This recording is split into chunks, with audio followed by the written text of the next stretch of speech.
Bismillahirrahmanirrahim. Assalamualaikum warahmatullahi wabarakatuh. Pada hari ini kita akan melaksanakan kegiatan simulasi IHT pelatihan sekolah penggerak SMK Pusat Keunggulan Yani Yulianti SMK Negeri 1 Cikarang Selatan. Sekalian, bagaimana kabar hari ini? Alhamdulillah baik. Sehat ya Pak ya. Nah, di sini alhamdulillah sudah semua hadir. Pesertanya 4 orang. Ini Pak Suwardi 2 akun ya. Tidak apa-apa Pak untuk backup ya. Oke. Untuk memulai acara di kegiatan IHT Diklat Sekolah Pelatihan Sekolah Penggerak ini, alangkah baiknya kita memulai berdoa. Boleh dipimpin oleh siapa untuk berdoa? Pak Asep, boleh pimpin doa dulu ya. Sama Pak Tomo yang lebih tua biar Abdul. Boleh. Pak Tomo silahkan kita berdoa dulu. Baik kawan-kawan, untuk kelancaran kita semua dalam melaksanakan teknologi ini, kita sama-sama berdoa dimulai.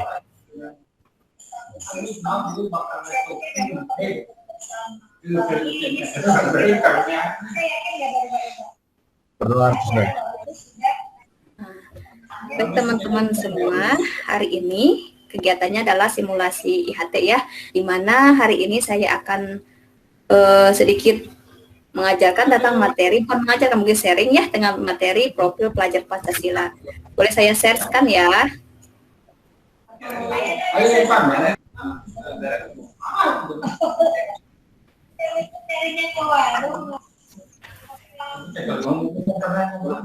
Sudah ada terlihat Bapak? Sudah. Nah, di sini profil pelajar Pancasila.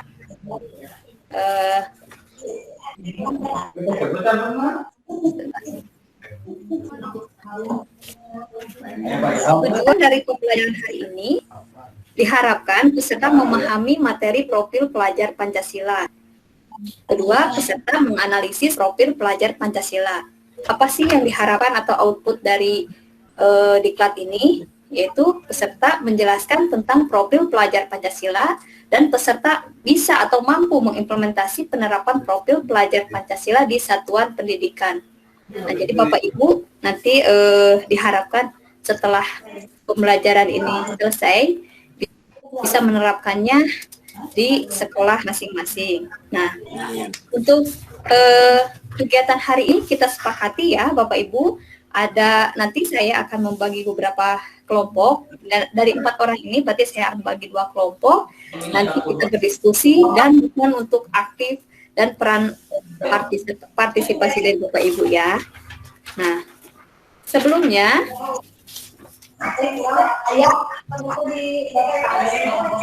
saat materi sebelum ke profil pelajar Pancasila, ada kegiatan atau materi dari kerangka kurikulum, di mana memahami sebuah kurikulum adalah pembelajaran. Peningkatan kualitas pendidikan dilakukan melalui hal yang paling fundamental, yaitu kurikulum.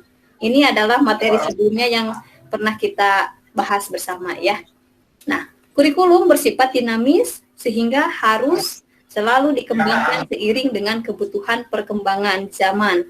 Maka perlu pembelajaran dengan paradigma baru. Maka terbentuklah kurikulum sekolah penggerak dan pusat SMK Pusat Keunggulan. Nah, di sini kita akan beralih ke pembelajaran tentang profil pelajar Pancasila. Sebelumnya Bapak Ibu pernah tidak tahu atau apa yang Ibu atau Bapak ketahui tentang profil pelajar Pancasila? Terus bagaimana sih profil pelajar Pancasila yang ideal itu di satuan pendidikan Bapak Ibu? Nah, sudah tergambar kan Bapak Ibu maksudnya? Ya, sudah. Ya. Sekarang coba ada 4 orang itu saya harapkan bekerja sama aja untuk Pak Asep dengan Pak Suwar, Pak Tomo dengan Kak Uut ya. Ya. Nah, silahkan Bapak Ibu bisa diskusikan apa sih yang Bapak Ibu ketahui tentang profil pelajar Pancasila. Kemudian ini bagaimana profil pelajar ideal itu di satuan pendidikan Bapak Ibu? Sok mangga. Boleh langsung diutarakan atau mau dikomunikasikan dulu, didiskusikan dulu, boleh? Silakan. Boleh, Pak Suar, gimana? Mau diutarakan, mau lewat chat atau langsung? Secara verbal aja nggak apa-apa. Atau saya punya ini medianya, mau ditampilkan boleh. Nanti saya stop share screen-nya dulu.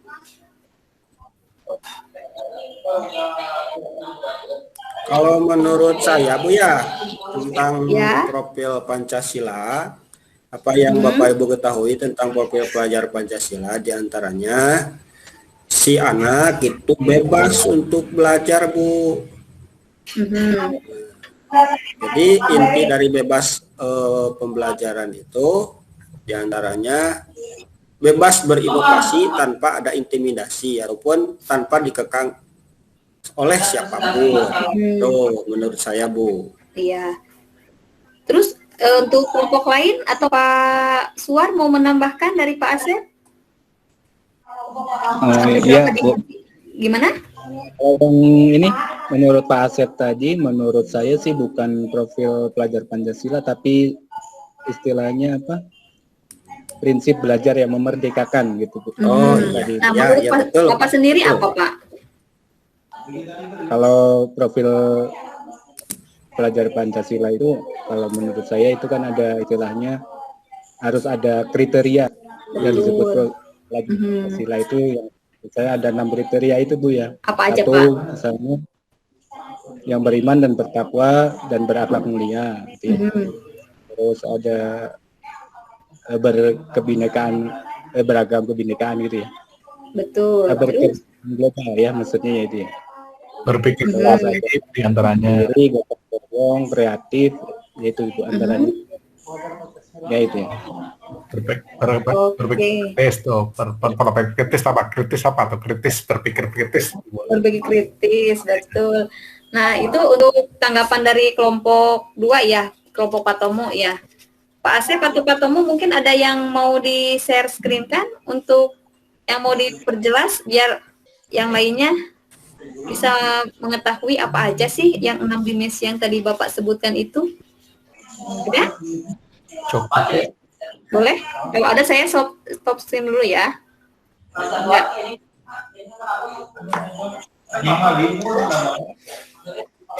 Silakan. Bapak yang tadi yang disebutkan yang 6 dimensi itu apa aja biar tergambar. Boleh di-share screen? Boleh, siapa yang mau share screen? Pak Tomo? Saya aja. Boleh, Pak Asep, boleh. Boleh. Kita share screen dulu.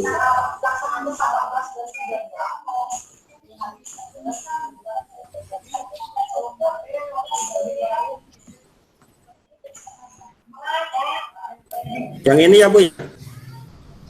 Oke, coba bisa dijelaskan lagi ke temannya, Bapak.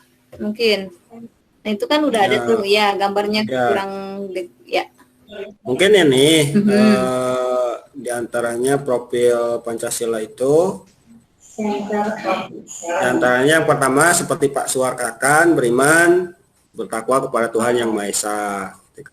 Terus berkebinekaan global, terus ada gotong royong, kreatif, mandiri, dan benaral kritis. Itu, Bu. Boleh ditanggapi Pak Tomo, Pak Uud? Atau di sekolah Bapak Ibu yang ada tuh udah mencerminkan yang mana sih? Apakah sudah tercermin semuanya atau Bu di saya masih ada ini? Nah, sebaiknya seperti apa untuk menerapkannya? Boleh. Sebelum masuk jam masuk itu ada sholat. Coba saya tanya ke Pak Uud deh. Pak Uud di sekolahnya tuh untuk pelajarnya, profil pelajarnya sudah mencakup semuanya. Apakah belum, Pak? Yang pertama itu sudah ada. Suaranya kecil, Pak. Ya.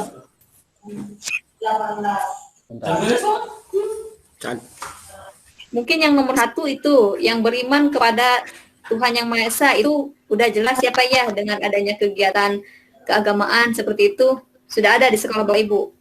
Sudah. Sudah, oke. Untuk mandiri, anak itu benar nggak sih udah mandiri belum? Dengan dibuktikan oleh apa di sana, di sekolah masing-masing? Misalkan kegiatan kesemaptaan atau kegiatan pramuka atau apa, ada nggak Bapak Ibu di situ? Ada, oke. Berarti sudah. Bernalar kritis, anak itu seperti apa yang bernalar kritis itu? Atau mungkin enggak Bu, di sekolah saya masih anaknya masih harus disuapin atau harus gimana gitu? Kalau di sekolah saya kalau bernalar kritis Bu baru sebagian. Berarti belum menyeluruh ya. Ya. Tapi sudah ada mencerminkan Sudah ya. ada mencerminkan baru sebagian. Oke. Terus berkebinekaan global itu ada kan? Mungkin tidak hanya satu daerah aja di sekolah Bapak. Banyak kan? Ada yang dari Jawa, ada yang dari Sunda, ada yang dari Batak mungkin, atau beragam kan ya Pak ya? Beragam. Kalau di sekolah saya kebetulan ada Bu, bineka ada orang Bumbon, ada orang Sunda, orangnya. Oh iya, nah betul, itu udah ada. Sekarang ada yang dari apa? Ada yang orang tuanya masih kerja di Cikarang, anaknya. Nah itu. Oh iya. Berarti Sampai kemarin waktu mau uji kenaikan tingkat, Pak saya nggak bisa ikut ini karena saya terjebak pulang. Oh gitu ya. Terus untuk bergotong royong itu udah jelas ya Pak ya. Bergotong royong itu biasanya di kegiatan apa Pak kalau di sekolah? Kalau di sekolah gotong royong di sekolah itu di sana dalam kebersihan tuh. Berarti ada ya. Ya terus di sana kalau ada temannya yang kita katakan dengan ringankan ya itu gotong royong. Iya, baik, terima kasih Pak Tomo. Ya, untuk kreatif sendiri, nah di sekolah Bapak Ibu itu seperti apa? Kreatif, anaknya sudah kreatif belum sih? Misalkan ketika kita ada pelajaran PKK atau gimana, kita berikan tuh materinya apa, tapi anak udah langsung menciptakan apa gitu. Udah ada belum? Mungkin ada sebagian ya, tapi kebanyakannya belum. Kalau sebatas untuk jurusan, mungkin barangkali ya bisa diatur. Bu, tapi kalau sekolah, ya dari belum gitu kan. Kalau untuk multimedia, anak-anak multimedia memang seasalnya untuk kreatif, artinya apa? Kreatif apa yang kita kerjakan, yang kita buat dan sebagainya. Baik Bapak. Walaupun pada gurunya belum masuk, lambat karena sudah siapkan alat-alat dan sebagainya, sudah masuk langsung kerja langsung. Tanpa menunggu pengajarnya datang biasanya. Iya betul ya. Jadi di antara sekolah-sekolah Bapak Ibu pimpin itu memang beragam ya. Ada yang ininya udah, ada yang ininya belum. Bu, saya ini udah ada, ini belum. Baik.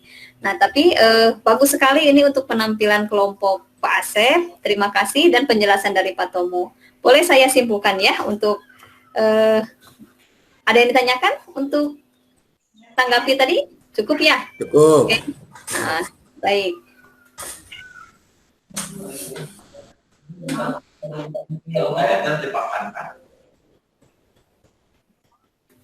Nah, jadi Bapak Ibu yang dimaksud dengan profil Pancasila itu tadi apa sih? Nah ini betul apa yang Bapak Ibu utarakan tadi, yang Bapak-Bapak utarakan. Profil pelajar Pancasila itu adalah profil lulusan yang bertujuan menunjukkan karakter dan kompetensi yang diharapkan diraih dan menguatkan nilai-nilai luhur Pancasila, peserta didik, dan para pemangku kepentingan. Di sini ada berapa, ada apa aja gitu kan. Nah, betul tadi 6 dimensi yang sudah dijelaskan. 1, beriman pada Tuhan Yang Maha Esa dan berakhlak mulia, berkebinekaan global, mandiri, bergotong royong, bernalar kritis, dan kreatif. Di sini masing-masingnya gimana maksudnya sih? Beriman, bertakwa kepada Tuhan Yang Maha Esa itu, atau dan berakhlak mulia itu, bukan hanya kepada Sang Pencipta, namun akhlak beragama, akhlak pribadi, akhlak kepada manusia, akhlak kepada alam, dan akhlak bernegara. Adapun untuk berkebinekaan global, pelajar Indonesia memiliki sikap menghormati keberagaman dan toleransi terhadap perbedaan. Untuk mencapai berkebinekaan global, pelajar Indonesia harus dapat mengenal dan menghargai budaya, dapat berkomunikasi dan berinteraksi antar budaya, berefleksi dan bertanggung jawab terhadap pengalaman kebinekaan serta berkeadilan sosial. Yang ketiganya mandiri. Bagaimana tuh mandiri? Ternyata harus sadar atas kemampuan dirinya, bisa mengendalikan emosi, mengetahui apa yang perlu dikembangkan dalam dirinya, mampu mengatur pikiran dan perasaannya untuk mencapai sebuah tujuan. Yang keempat, itu gotong royong, yang ditunjukkannya itu seperti selalu bersikap positif untuk berkolaborasi dan bekerja sama, peduli dan menghargai pendapat orang lain, peka terhadap lingkungan sekitar, mau berbagi dalam segala hal demi mencapai keberhasilan bersama. Yang kelimanya itu bernalar kritis. Nah, ini tadi yang di sekolah Pak Asep agak sebagian ada atau enggak. Ternyata bernalar kritis itu mampu mengolah informasi yang diterima secara objektif, kemudian menganalisa, mengevaluasi, baru menerapkan informasi tersebut. Jadi jangan langsung dapat informasi, sebarkan aja. Itu bisa aja hoax atau apa. Nah, tapi ketika anak memiliki bernalar kritis, dia bisa menganalisanya dulu untuk diterapkan informasi tersebut. Terus memiliki keingintahuan yang tinggi, gitu. Jadi jangan diam aja atau gimana, dia selalu pengen tahu, gitu. Terus menganalisis saat menerima informasi secara kritis sebagai dasar pertimbangan pengambilan keputusan. Jadi harus mempertimbangkan nih mana baik buruknya, tidak langsung aja ambil keputusan. Dan yang terakhir itu kreatif. Jadi mampu memodifikasi atau menghasilkan suatu yang orisinil serta bermanfaat. Tidak malu untuk mengutarakan ide-ide baru. Nah, seperti itu mungkin Bapak Ibu yang ada. Adakah yang belum dipahami mungkin dari tayangan yang tadi? Bapak Ibu, apa cukup? Oke, cukup Bu. Cukup. Oke, terima kasih untuk kerjasama dan pemahamannya serta waktunya. Mungkin sebelum ditutup, ada yang mau memberikan ice breaking biar tetap semangat? Ice breaking dulu. Boleh? Siapa? Pak Asep ada? Belum Bu, untuk sekarang. Untuk besok ada. Oke, tetap ya. Nah, kalau saya bilang SMK bisa, SMK hebat, SMK bisa hebat ya. Kalau saya SMK bisa, kepalkan tangannya saya bilang bisa. SMK hebat, SMK bisa dan hebat. Oke? Oke. SMK Bisa. SMK hebat. SMK bisa dan hebat. Oke, terima kasih. Tepuk tangan untuk semuanya. Nah, di sini sekian mungkin penjelasan dan materi dari saya. Terima kasih. Semoga bermanfaat dan tetap semangat. Good luck, jaga kesehatannya Bapak dan Ibu. Demikian kita ucapkan hamdalah untuk jika tidak ada yang ingin ditanyakan. Tidak ada yang ditanyakan? Sudah cukup. Bukan ya? Ya, jika tidak ada yang ditanyakan, kita akhiri kegiatan ini dengan ucapan hamdalah. Alhamdulillah. Terima kasih Bapak dan Ibu sekalian atas waktu dan kesempatannya. Wabillahi taufiq wal hidayah. Assalamualaikum warahmatullahi wabarakatuh. Waalaikumsalam warahmatullahi wabarakatuh. Terima kasih.